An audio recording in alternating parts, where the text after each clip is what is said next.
Aloha, I'm Diane Wilson with the Hawaii Writers Guild, and welcome to Write On, which is a show with tips, education, and inspiration for all you writers out there. And today's guest is Joshua Mohr. Can you start by telling the audience a little bit about yourself? Sure. Yeah, I'm a novelist. My last novel was called All This Life, and I'm a memoirist. My last memoir was called Model Citizen. I earn most of my living in Hollywood these days. I sold a television show to Steven Spielberg's company Amblin last year, so that's been keeping me nice and busy these days. Sweet. And what our audience should also know is I became aware of Joshua through the Kauai Writers Conference, and we have many members of our Hawaii Writers Guild who attend that conference and have taken Joshua's class, which, as I was telling him just a bit ago, is hard to get into because it's so early. So yeah, just got to toot your horn a little extra there. So It made my day when you said that. yeah, good, good. So today's show is a little different than previous shows in that we have collected some questions from the members of the Writers Guild. And those are the questions that I'm going to be asking Joshua today. And the first question we have from one of our members is, what sources of inspiration do you find for creating your characters? For the questions about character, not about story necessarily. Right. Yeah, I think, in my office, I've taped this phrase up on the wall that just says the dignity of complexity.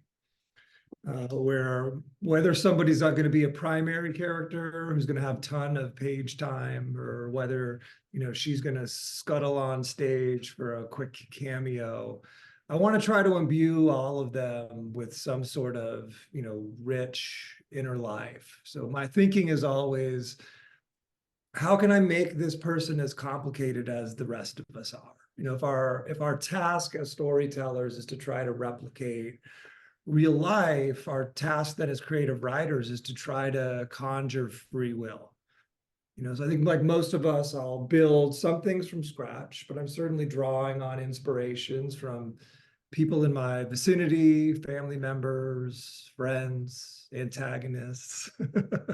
But you'll notice that, over the drafting process, that they almost always take on a life of their own. So even if you're starting with kind of traditional real world archetypes, they'll continue to whisper their secrets to you so long as you keep taking the time to kind of existentially and spiritually investigate who they really want to be. Okay. So I'm curious if the same is true for villains, because the next question that we got is, what traits do you believe make effective and compelling villains?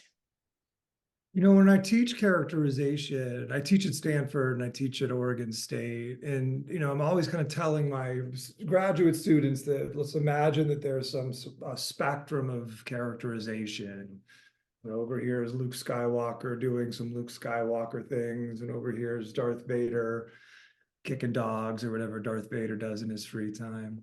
And the argument I'm always trying to make to them is that the poles of this spectrum are useless for us if we're interested in sort of authentic and unctuous characterization.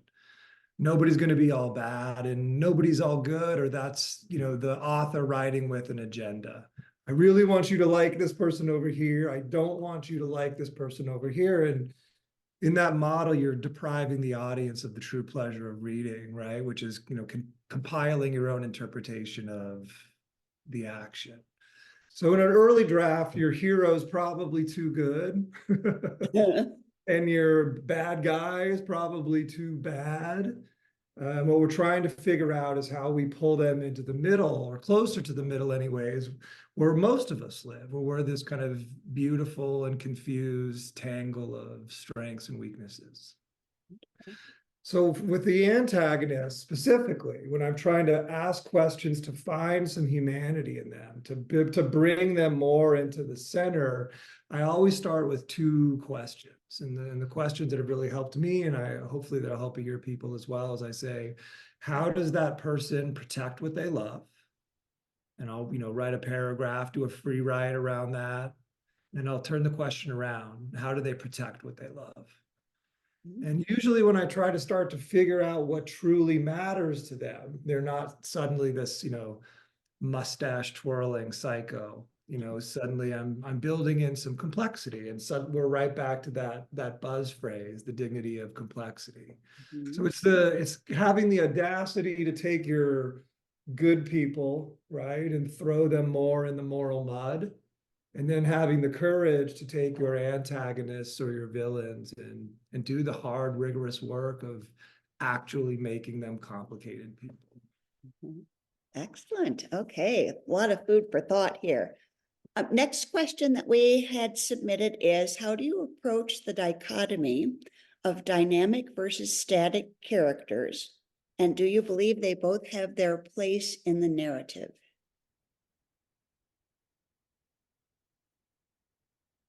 Yeah, I don't know that I think about my characters in such a way. Like some of it's going to have to do with aesthetic and style. I'm always trying to figure out like what matters to me on the page are the prodigals. It's hard for me to be alive. I'm very confused about the world that's going on around me.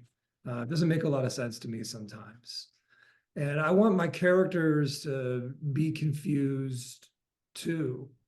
The quest then becomes, how do you dramatize that? When we're talking about sort of these invisible, concepts that might, thrum around our human heart, like that can very quickly get navel gazy, right? And so we need to create motion. And now we're back to that word, dynamic.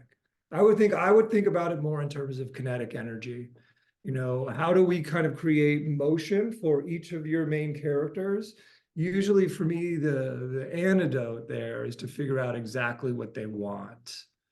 Um, Okay. when I have a scene that's not working, that's the first question I ask myself in the scene. Specifically and as precisely as I can answer the question, what does the character want? Once I have sort of the kind of the bare bones of that, I'll get a little bit more granular and say, like, what do they want externally? Hopefully I haven't answered that question. Then I turn it inside. What do they want internally? What do they want emotionally? Once I have access to those wants, then I can turn it around and ask a plot related question. And now we're back to dynamism and we're back to kinetic energy. And the plot question is, well, if that's what they want, my job as the writer is to make it tough for them to get what they want. So then I start to manufacture and engineer obstacles to put in their path to either impede or prevent them from getting whatever it is that they happen to be questing for. I always want my work to be as character driven as it can be. So I'm always going to start with character first. And being as precise with that definition of kind of external and internal wants has been a game changer for me. Okay. And I'm going off topic here and off script a little bit, but it's so interesting to listen to your approach. I'm curious, when did you start writing and how did that come about for you? I got out of college and my first job was a production assistant at an advertising agency. And this was in the mid 90s. And my only task was there was this whiteboard that had the producer's schedule on it. And I just had to update in real time what the whiteboard said. Producer A was doing, producer B, producer C, so on and so forth. So I just had to sit at this desk all day. I like to read already. I didn't have anything else to do. So I started scribbling little dirty stories on the clock there and just kind of fell in love, right? I was a musician. I'm still a musician, but back then I was really into that world. And it was always sort of a deflating experience to have to rely on other people to creatively express yourself. Uh-huh. This idea that I could be in charge of everything. I don't have to worry if the bass player is going to show up. I loved that, and spent about a year making sure that it was something that I really wanted to do. And then once I had made that decision, I went to get a MFA at the University of San Francisco. Okay.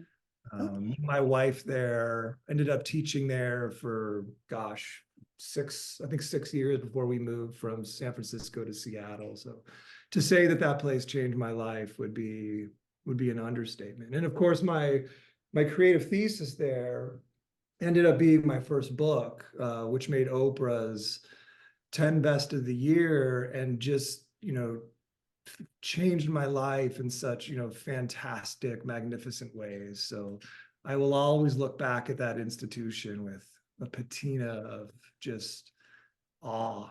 Made such a remarkable existence. Wonderful. Congrats on Oprah. Nice. Yeah. Yeah, Yeah. she's pretty cool, that Oprah, huh? Are there any particular character archetypes you would advise prospective authors to avoid? I don't really think in archetype. Um, I think in desire. I like to write about the prodigals, right? The characters that it just takes us a little bit longer to love, because they don't know how to get out of their own way, which was certainly a part of my coming up. So I'm always trying to write about the most flawed people that I can. I'm still willfully naive enough to believe that art can teach us empathy, right? If we look through somebody else's eyes and somebody's system of life experience, maybe that can teach us something about the world. So I spend, I'd say, the first maybe 3 drafts I would kind of put under the category of the nascent passes. And those are just character rewrites for me. Like, I'm really not worried about much. And I just want to, foster and cultivate as much intimacy as I can. And the only way that I get to know them really is to throw a bunch of stimuli at them. So I teach this thing called characterization, and where it's the philosophy behind it is that you take the PL from plot, and the majority of the word is obviously from characterization, and you fuse them together so that way the plot is being dictated by the main character herself. And the idea is that you want to make the audience as privy as she can be to decision making, logic system, and moral center. So as I'm throwing as much spaghetti at the wall and watching how she reacts, and she's really telling me about herself via her actions and her responses, she's going to get more idiosyncratic, and she's going to get more nuanced as she exists on the page. So my advice would always be to, like, start with whatever raw materials you need to start with to get yourself going, but very quickly just follow your character around like an underpaid secretary.